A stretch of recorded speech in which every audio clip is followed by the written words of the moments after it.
ടോട്ടോച്ചൻ്റെ കഥ ഇവിടെ തുടരുന്നു. ടോട്ടോച്ചന് ഒരു ശീലമുണ്ടായിരുന്നു.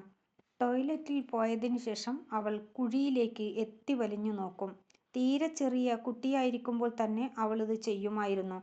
പള്ളിക്കൂടത്തിൽ പോയി തുടങ്ങുന്നതിനു മുമ്പ് അനേകം കുഞ്ഞുതൊപ്പികൾ ഇത്തരത്തിൽ അവൾക്ക് നഷ്ടപ്പെട്ടിട്ടുണ്ട്. വിലപിടിപ്പുള്ള പനമ്പുകൊണ്ടു നിർമ്മിച്ച അപൂർവമായ ഒന്നും വെള്ള തുവാല തുന്നിച്ചേർത്ത മറ്റൊന്നുൾപ്പെടെ അക്കാലത്തെ ടോയ്ലറ്റുകൾ ആധുനിക രീതിയിൽ നിർമ്മിച്ചവയായിരുന്നില്ല.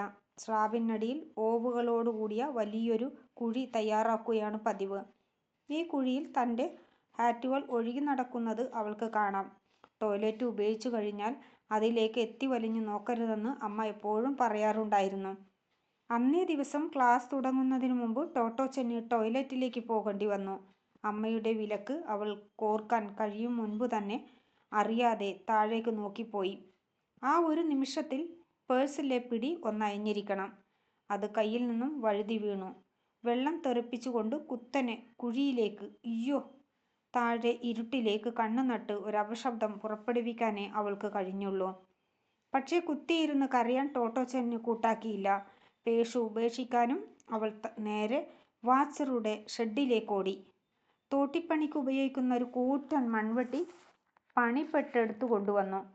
തടിയിൽ പണിത പിടിക്കുക തന്നെ അവളുടെ 2 ഇരട്ടി നീളമുണ്ടായിരുന്നു. പക്ഷെ അതൊരു പ്രശ്നമേ അല്ലെന്നും ഭാവത്തിൽ മൺവെട്ടിയും തോളിലേറ്റി അവൾ സ്കൂളിൻ്റെ പിൻവശത്തേക്ക് നടന്നു.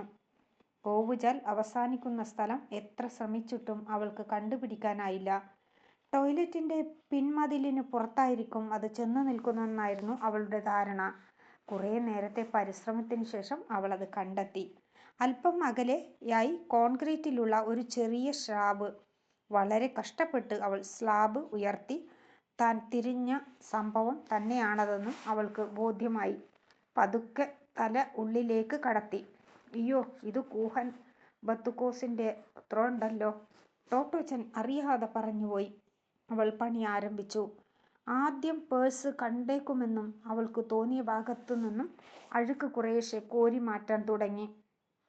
3 ടോയ്ലറ്റുകളിലെയും ഓവുകൾ ചെന്ന് ചേരുന്ന കൂറ്റൻ ടാങ്ക്.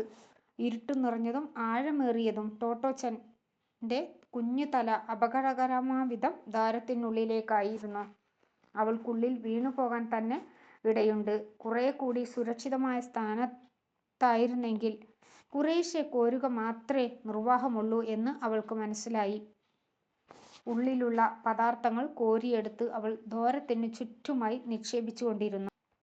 ഓരോ തവണ ടോട്ടോച്ചൻ മൺവെട്ടിയിലെ വസ്തുക്കൾ നന്നായി പരിശോധിച്ച് പേഴ്സ് കണ്ടുപിടിക്കാൻ ഇത്രയേറെ കഷ്ടപ്പെടേണ്ടി വരുമെന്നും അവൾ കരുതിയിരുന്നില്ല. നേരം ഒരുപാടായി.